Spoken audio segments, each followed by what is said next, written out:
Bollywood actor Sanjay Dutt की मां नरगिस दत्त के बारे में तो आप जानते ही होंगे। वो 50 के दशक की फेमस एक्ट्रेस थी जिन्होंने इंडस्ट्री में खूब नाम कमाया। कोलकाता में जन्मी नरगिस एक तवायफ की बेटी थी जिनका पालन पोषण एक कोठे में ही हुआ था। लेकिन नरगिस की मां भी कुछ कम फेमस नहीं थी, जिनके गाने सुनने का शौक मुगलों की शान हुआ करता था और एक कोठे से ही भारत को पहली महिला संगीतकार मिली थी।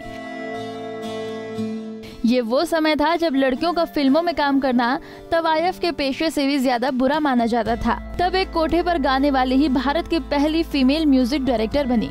जी हाँ, हम बात कर रहे हैं नरगिस की मां जदन बाई की, जिनके नाती संजय दत्त हैं।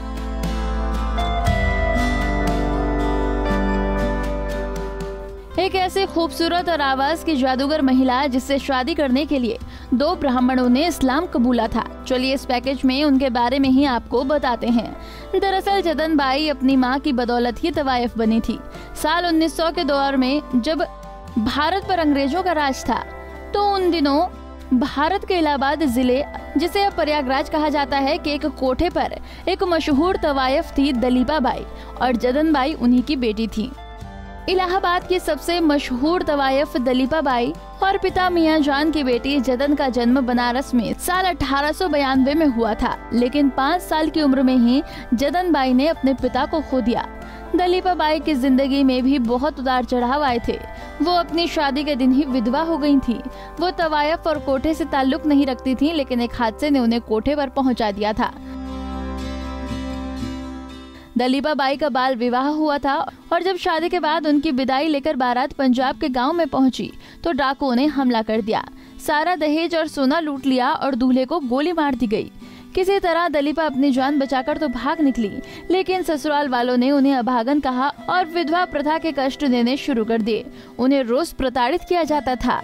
लेकिन एक दिन नदी किनारे वो गुनगुनाते हुए कपड़े धो रही थी तो गांव पहुंची मंडली की नजर उन पर पड़ी और उन्होंने दलीपा की आवाज सुनकर उन्हें साथ चलने को कहा। दलीपा भी घर वालों से तंग थी। साहस कर वो भी राजी हो गई, लेकिन उस मंडली के लोगों ने दलीपा को इलाहाबाद के कोठे पर बेच दिया, जिसके बाद दलीपा बाई वहां से कभी निकल ही नहीं पाई। कोठे पर ही काम करते उनकी शादी सारंगी वादक मियां जान से करवा दी गई। दलीपा बाई जो कि एक ब्राह्मण परिवार से थी, लेकिन जब मियां से शादी हुई तो मुस्लिम बन गई और शादी के बाद उनके घर जदन बाई हुसैन का जन्म हुआ। परवरिश और गाने की फनकारी, गायकी, नाच गाना सब अपनी माँ से ही मिला। वो कोठे में ही पली बड़ी, लेकिन ये वो कोठे नहीं थे जहाँ देह व्यापार होता था, बल्कि इन कोठों में सिर्फ ठुमरी और गजलें पेश की जाती थी। माँ के बाद जदन ने ही माँ की जगह ली, लेकिन जदन को अपनी माँ से ज्यादा पहचान हासिल हुई।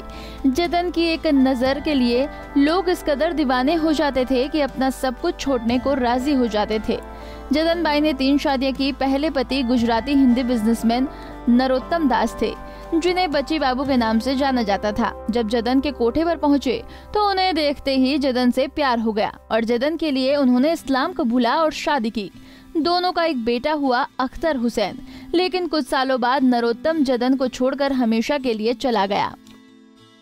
जदन ने अकेले ही अपने बेटे को पाला। उसके बाद कोठे में ही हारमोनियम बजाने वाले मास्टर उस्ताद इरशाद मीर खान का दिल जदन बाई पर आ गया, जिससे जदन ने दूसरी शादी की और इस शादी में उन्हें बेटा हुआ, जिसका नाम अनवर हुसैन रखा गया।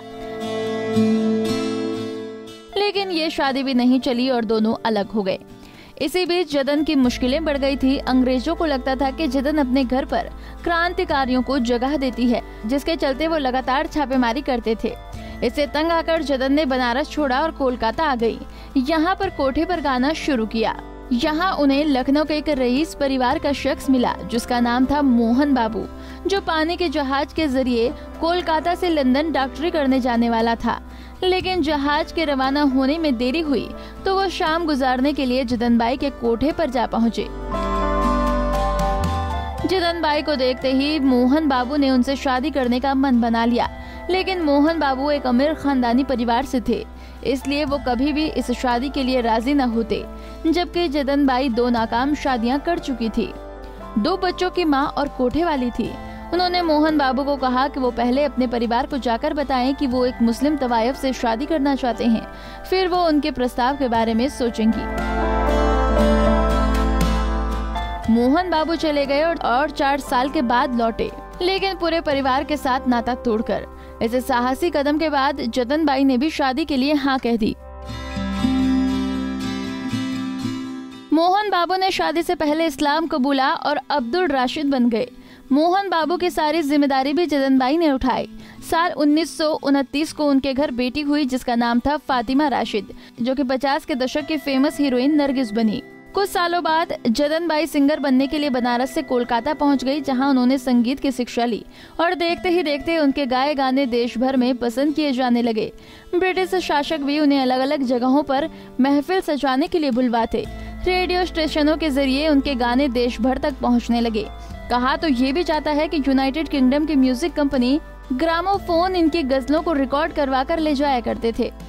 उन्हें राजा गोपीचंद फिल्म में हीरो की मां का रोल ऑफर हुआ। इस तरह एक्टिंग की दुनिया में भी उनकी एंट्री हो गई। इसके बाद उन्होंने इंसान और शैतान फिल्म की और कुछ सालों के बाद परिवार को लेकर बॉम्बे शिफ्ट हो गई। जतन ने अपना प्रोडक्शन हाउस खोला और फिल्में बनाना शुरू किया।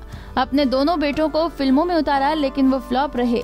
इससे उन्हें काफी नुकसान हुआ। इस नुकसान की भरपाई के लिए जतन की बेटी नरगिस को फिल्मी नगरी में उतारना चाहा।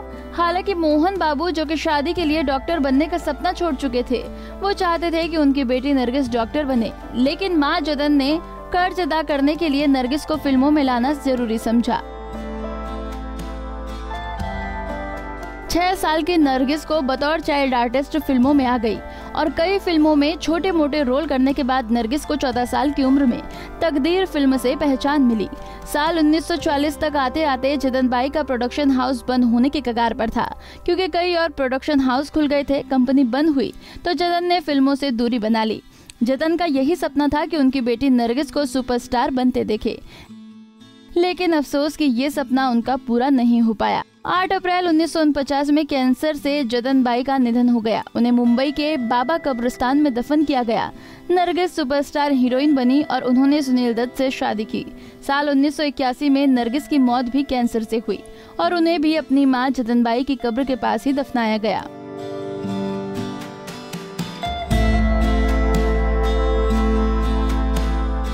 आपको हमारा पैकेज कैसा लगा बताना न भूलें।